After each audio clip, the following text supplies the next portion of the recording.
부모님이 나한테 함부로 했을 때, 우리 가정에서 어떤 사건, 사고가 일어났을 때, 내가 친구들한테 따돌림을 당했을 때, 선생님한테 무시를 당했을 때, 굉장히 창피스러운 일을 당했을 때, 내가 뭔가 가지고 싶은 게 있었는데 가지지 못해서 너무너무 서글펐을 때, 외로웠을 때, 눈물이 났는데 눈물을 참을 수밖에 없었을 때, 내 이야기를 누구도 들어주지 않았을 때 등등, 내가 삶에서 감정이, 그것도 부정적인 감정이 발생했을 때 그것들이 잘 처리가 되지 않는다면 누적이 되기 마련이고, 그 누적이 된 것들이 지금의 여러분들을 만들었고 지금의 여러분들의 병든 상태를 만들었다 라고 볼 수 있어요.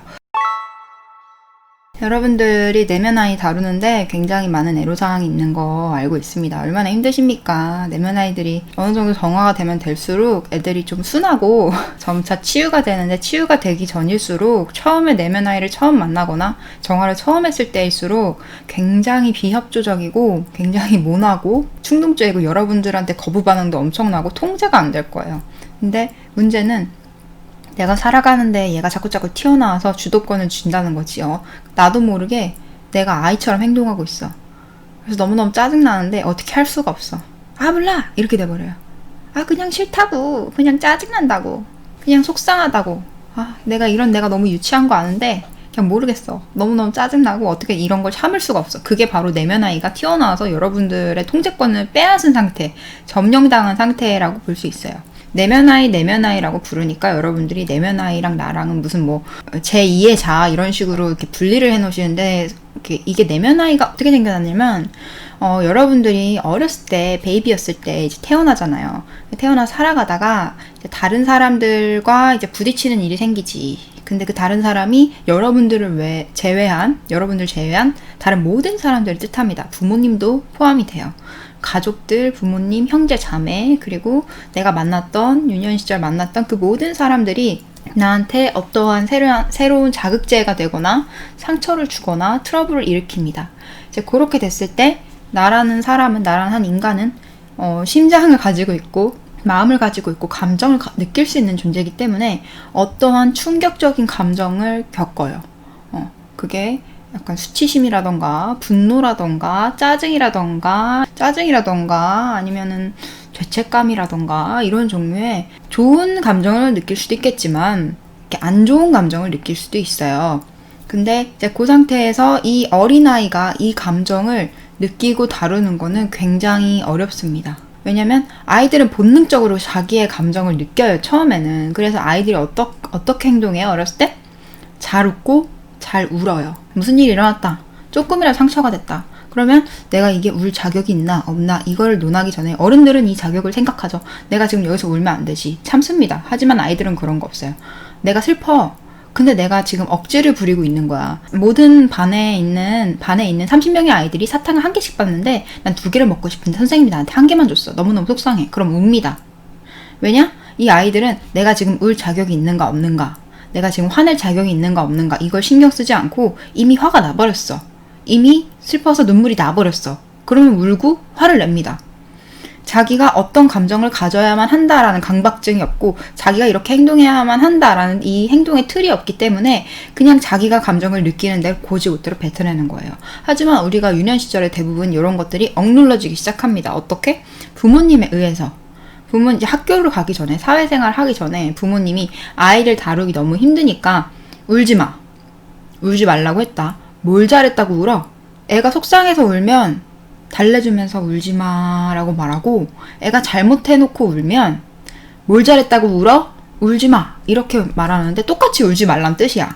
왜냐면 부모 입장에서 자기 새끼가 울고 있으면 마음이 아프고 어떻게 해야 될지 모르겠으니까 아이가 우는 걸 보고 싶지가 않아. 부모 입장에서 아이를 사랑하니까. 그리고 두 번째로 아이가 지금 잘못해놓고 어른의 입장으로 봤을 때 잘못을 해놓고 자기가 적반하장으로 울고 있어. 말도 안 되는 거를 떼를 쓰고 울고 있고, 그런 것들은 울면 안 된다고 자기들도 배워왔기 때문에 아이한테 그대로 가르쳐요. 너가 잘못해놓고 우는 거 아니야? 뭘 잘했다고 울어? 울지 마 라고 말을 합니다. 그런데 이제 거기서 더 넘어가서 이제 부모님이 화가 난 상태야. 아이 때문에 또는 다른 일 때문에 화가 난 상태인데 애가 자꾸 울고 보챈다, 짜증을 내서 자꾸 이런 어떤 중요한 일을 자꾸 방해를 하고 길바닥에 들어눕는다. 그러면 이제 뭐 어떻게 하죠? 그 아이의 감정을 내리찍고 완전 틀어막습니다. 그런 거는 느끼면 안 되고 티내서도 안 되고 여기서 네가 엄마 또는 아빠를 곤란하게 하고 있어. 넌 이런 식으로 행동하면 안 돼. 참아. 집에 가서 얘기해. 너 집에 가서 혼날 줄 알아. 너 눈물 안 그치고 지금 짜증내는 거 멈추지 않으면 너 집에 가서 열대 맞을 줄 알아. 또는 엄마 너 버리고 갈 거야. 아빠는 너 다시 안 볼 거야.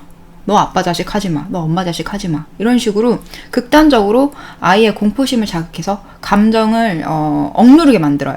이제 그렇다 보니까 여러분들이 자기가 어렸을 때 감정에 취약하기도 한데 상처를 금방금방 작은 것도 입어요. 왜냐면은 퓨어한 상태로 태어났기 때문에 아주 작은 것도 한 번도 거절당해보고 한 번도 상처 입어본 적이 없어서 너무너무 말랑말랑하고 센시티브한 상태입니다. 근데 그 상태에 상처를 입으면은 아이들은 과민 반응을 할 수밖에 없어요. 여기가 면역력이 하나도 없기 때문에. 근데 이제 부모의 입장에서는 자기는 오랜 세월 여러 가지 과정을 거쳐서 무뎌지기도 했고 이 사회에 적응도 했고 어떻게 해야지 성숙한 어른으로서 대처하는지도 대충 알기 때문에 아이의 감정을 보고 미숙하다고 판단을 하고 아이의 감정을 제한하고 틀어막습니다. 자기가 보기에는 너무 미숙한 행동이다 이거고 그것 때문에 부모인 내가 너무너무 힘들고 아이를 키우는데도 힘든데 아이가 때까지 쓰면 더 힘드니까 말을 듣고 그 부모가 이제 제일 좋아하는 아이의 성향과 태도는 순하고 네 알겠습니다 잘하고 울지 않고 떼쓰지 않는 거예요. 성숙한 아이한테 어른스러운 걸 원하죠. 막상 어른스럽게 행동하면 좀 마음이 아파하긴 하지만 되게 편해합니다. 아이가 그랬으면 좋겠다고 생각을 하고 아이가 그래서 울거나 보채거나 자기 의견을 좀 표현하거나 이러면 굉장히 번거로워하면서 쟤는 어디서 태어나서 저런 행동을 하는 걸까? 저런 성격일까? 왜 이렇게 까탈스럽고 애가 피곤하게 구는 걸까? 어린아이면 어린아이답게 좀 순하게 말 잘 들으면 얼마나 좋아. 이렇게 좀 미숙한 부모들도 많고 이 세상이 너무 바쁘게 돌아가고 너무 이제 부모 입장에서 해야 될 것도 많다 보니까 아이의 이 감정을 하나하나 케어해주고 공감해주고 달래주고 요러기에는 정신적으로도 시간적으로도 그리고 금전적으로도 여유가 없습니다. 왜냐면은 보통 이제 아이를 키우면은 보통의 분들은 아이 한 명을 먹여 살리고 두 명을 먹여 살리기 위해서 열심히 일을 하고 가사 일을 하고 바깥 일을 하고 바쁘고 피곤하거든. 아이 한 명을 완벽하게 케어해줄 수 없거든. 그러니까 어떻게 해요? 아이는 어쩔 수 없이 외면을 받을 수밖에 없어. 자기의 감정을 100% 공감받기는 사실 힘든 거야. 그리고 아무리 성숙한 부모가 그렇게 케어를 해줘도 아이는 결국 상처를 입을 수밖에 없는 게 24시간 들러붙어서 부모가 아이의 감정을 100% 케어해줄 수가 없어요. 아이가 뭐 2살, 3살까지면 집에서 같이 이렇게 하면서 부모가 케어해줄 수 있다고 쳐도 그렇다고 쳐도 그렇게 해주기도 힘들어요. 왜냐면은 애가 해달라는 걸 다 해줄 수는 없는 노릇이니까. 근데 애가 이제 유치원에 가고 어린이집 가고 유치원에 가기 시작하면 그때부터 부모의 손을 떠나기 때문에 이제 아이가 보호자가 없는 환경에 노출이 돼요. 그러면서 많은 또 상처를 입을 수도 있고 이 사회의 쓴맛, 이 친구들 사이에서의 이 상처도 입을 수도 있고 여러 가지 일들이 있을 수가 있는데 그때 자기가 평소에 감정을 어떻게 대했는지를 습관적으로 다시 반복을 하면서 부모가 아이가 울 때마다 짜증낼 때마다 억누르고 사회에 나가서는 부모보다 자기를 덜 사랑하는 사람밖에 없으니까 당연히 자기가 짜증을 내든 화를 내든 거들떠도 안 봐요. 학교 선생님이나 유치원 선생님은 아이들을 돌보느라 바쁘고 한 명당 돌보는 애들이 워낙 많은지라 그 한 명 한 명을 완벽하게 케어해줄 수는 없습니다. 예를 들면 2명의 아이가 싸워. 그럼 이 아이들을 중재를 해야지 한 명 한 명 편을 들어줄 수는 없는 노릇이거든. 그러면은 분명히 서운한 감정이 생기고 속상하고 자기 감정을 공감 못해줬다는 느낌을 받아요. 그러면서 이제 아이들은 그 감정을 처리하지 못하고 그게 나만 하게 됩니다. 그냥 울어버리고 웃어버리고 끝나면 되는데 울지도 그렇게 떼쓰지도 화내지도 못하게 틀어막죠. 그리고 자기가 화난다고 화를 내서 다른 애를 때리면 될까? 안 되겠죠. 그러니까 너의 감정을 참고 네가 아무리 화가 나도 다른 애한테 소리치고 욕하고 때리는 건 잘못된 행동이야. 하지 마. 라고 해버리는 거예요. 물론 그런 행동은 정말 사회성을 키우는데 정말 중요한 부분이지만 문제는 그 아이의 분노는 어떻게 되냐는 거지. 그 아이의 분노는 다른 방식으로도 어떻게든 풀어줘야 되는데 그걸 푸는 방법을 배우지 않고서 그대로 이제 점점 어른들의 감정을 대하는 그 패턴을 그대로 답습해서 자라게 된다는 거예요. 그러다 보니까 우리가 유년 시절에 상처를 받았을 때 어떤 사건을 겪었을 때 화가 났을 때 슬펐을 때 외로웠을 때 짜증났을 때 그런 것들이 다 여기 누적이 되기 시작합니다. 여러분들의 그 마음에 감정의 형태로 기억하고 같이 들러붙어서 끈끈하게 들러붙어서 계속 누적이 돼요. 이제 그러면서 그게 이제 평범한 사람들이 이해하기 쉽게 말을 하자면 마음에 내 감정이 계속 누적이 된다고 볼 수 있고, 조금 에너지적으로 설명을 하자면 내 에너지 바디, 내 이 육체적인 물리적 바디가 아니라 에너지 바디에 이 에너지의 형태로 계속해서 누적이 됩니다. 내 심장에, 내 마음에 누적이 됩니다. 누적이 되면서 어떤 부작용이 일어나냐면요. 첫 번째로 내가 원하지 않은 때에, 내가 준비되지 않고 전혀 달갑지 않은 때에 이 과거의 감정들이 울컥울컥 올라옵니다. 언제 올라오냐면요. 내가 이 감정을 발산했을 때와 비슷한 사건, 사고를 마주하게 됐을 때 그게 올라옵니다. 애초에 그 비슷한 사건을 마주하는 이유가 뭘까요? 여러분들의 심장센터는 계속해서 와이파이처럼 어떤 신호를 보내고 있어요. 그래서 내가 이 안에서 쌓아놨던 감정들이 하나의 신호가 되어서 이 감정을 자극할 만한 사건들을 끌어당깁니다. 자동으로.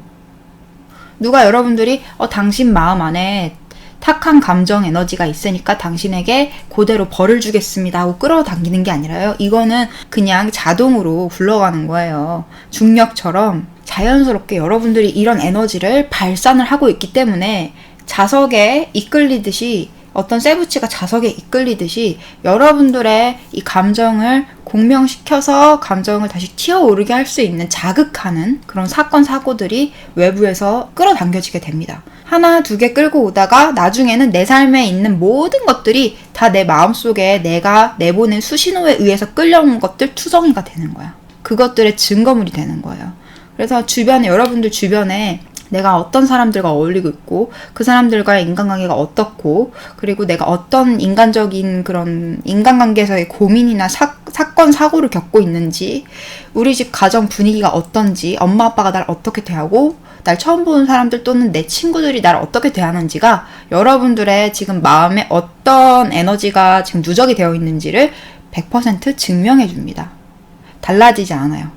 그대로 증명해줘요. 여러분들은 그 사람들이 문제고 내가 지금 재수가 없어서라고 얘기를 하고 싶겠지만 그게 사실이에요.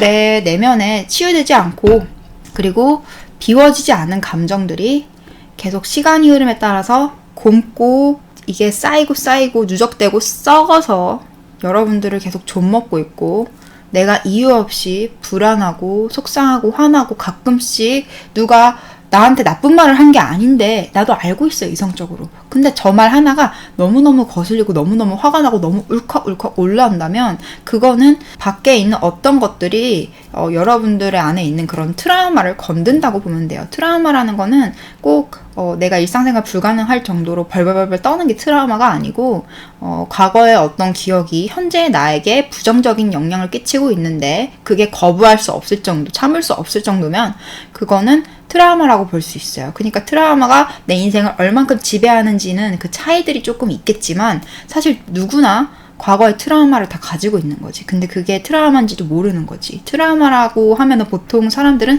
외상 후 그런 정신적인 스트레스 장애 뭐 이런 것들을 생각을 하세요. 근데 트라우마는 그런 개념이 아니에요. 과거의 어떤 사건이 잊혀지지 않고 계속해서 떠오르면서 날 괴롭히고 그게 나한테 어떤 지금 행동하는 데 있어서 영향을 준다면 그건 트라우마라고 볼 수 있습니다. 그래서 내면 아이가 계속 여러분들 과거의 그 무수한 지점마다 여러분들이 상처 입었을 때, 부모님이 나한테 함부로 했을 때, 우리 가정에서 어떤 사건, 사고가 일어났을 때, 내가 친구들한테 따돌림을 당했을 때, 선생님한테 무시를 당했을 때, 수치스러운 그런 환경에서 내가 굉장히 창피스러운 일을 당했을 때, 내가 뭔가 가지고 싶은 게 있었는데 가지지 못해서 너무너무 서글펐을 때, 외로웠을 때, 눈물이 났는데 눈물을 참을 수밖에 없었을 때, 내 이야기를 누구도 들어주지 않았을 때 등등, 내 삶에서 감정이, 그것도 부정적인 감정이 발생했을 때 그것들이 잘 처리가 되지 않는다면 누적이 되기 마련이고, 그 누적이 된 것들이 지금의 여러분들을 만들었고 지금의 여러분들의 병든 상태를 만들었다라고 볼 수 있어요. 그러면 내면 아이는 여기서 뭘까요? 내면 아이라는 거는 제가 말했잖아요. 감정만 누적되는 게 아니라 그 감정을 발생시킨 기억이랑 감정이랑 이렇게 딱 달라붙어서 그대로 누적이 된다고. 그러니까 여러분들이 어떤 감정이 울컥 올라왔을 때 조금만 생각해보면 이 감정의 출처를 느낄 수 있어요. 되게 웃기죠? 꼬리표가 붙은 것도 아닌데 내가 이 불쾌감을 조금만 음미를 해보고 조금만 생각해보면 이런 느낌이 드는 거죠. 맞아, 이 불쾌감 그때 3년 전에 또는 10년 전에 이 사건에서 나왔던 불쾌감이랑 비슷해. 그때가 왜 떠오르지? 갑자기? 다 지난 일인데? 왜겠어요? 그 감정의 뿌리가 거기에 있거든. 그러니까 여러분들의 그 과거의 기억 속에서 그 감정을 해소하지 못하고 여전히 고통받고 있는 분리된 나. 내가 감정을 해소하지 못했기 때문에 분리된 작은 조각의 내가 거기에 갇혀 있는 거예요. 그런 식으로 여러분들이 내 감정을 마주하지 못하고 도피하고 회피하고 그대로 잊어버리고 살거나 또는 잠들어서, 아이들은 실컷 울고 잠들고 일어나면 까먹잖아요. 그거는 일종의 내가 나의 그런 현재 내 의식 위로 떠올라 있는 그런 기억과 어떤 생각과 감정을 무의식으로 저장한다는 뜻이에요. 그렇게 저장된 감정과 기억 속에 갇혀버린 그때 그 시절에 여전히 머물러 있으면서 여전히 고통받고 있는 수많은 내가 존재한다는 거지, 내 마음속에. 그래서 여러분들이 살아가면서 어떤 그 과거의 트라우마 비슷한 상황만 만나면, 그게 타인한테 일어난 일이면 살짝 언짢고 괜히 자기가 화가 나고 자기의 일인 것처럼 막 나서게 되고, 또는 내가 겪으면 굉장히 과민 반응하게 되고 막 울컥 올라오고 벌벌 떨면서 눈물 주룩주룩 흘리고, 내가 왜 이러지? 내가 창피하게 왜 이러지? 내가 왜 이렇게까지 화가 나고 기분이 나쁘지? 이런 생각이 들 정도로, 당황스러울 정도로 과민 반응하게 되는 이유가 과거에 있던 것들이 완벽하게 밀봉이 안 됩니다. 왜냐면 아무리 밀봉을 해놔도 그건 똑같은 나를 이루고 있기 때문에, 내 안에 있기 때문에 계속해서 올라오려고 해요. 여러분들은 어떻게 해요? 맛있는 거 먹고 연애하고 친구들이랑 수다 떨고 밖에서 뭔가 정신사나운 걸 하고, 계속 이 정신사나운 걸 하기 위해서 게임을 한다던가 예능을 본다던가 뭔가 나를 시끌벅적하게 만들어서 내 정신이 딴 데로 팔리게 만들어서 이런 것들을 못 느끼게 자꾸만 내리누르죠. 술을 먹고 자극적인 걸 먹고 달콤한 걸 먹고 이러면서. 근데 여러분들도 아시겠지만 이렇게 코로나 때문에 집 밖에 나가지 못한 상황에서, 나 혼자만 있어야 되는 상황에서 음악도 안 듣고 아무것도 안 보고 나 혼자만 침대에 누워서 잠들 때, 센치해지는 새벽에 친구들하고 놀지 못하는, 혼자만 있어야 되는 휴일날 자꾸만 올라온다는 거지. 왜냐면 그 밀봉 자체가 부자연스러운 행위이기 때문에. 감정이라는 거는 원래 자연스럽게 느껴보고 토해줘야 되는 거니까.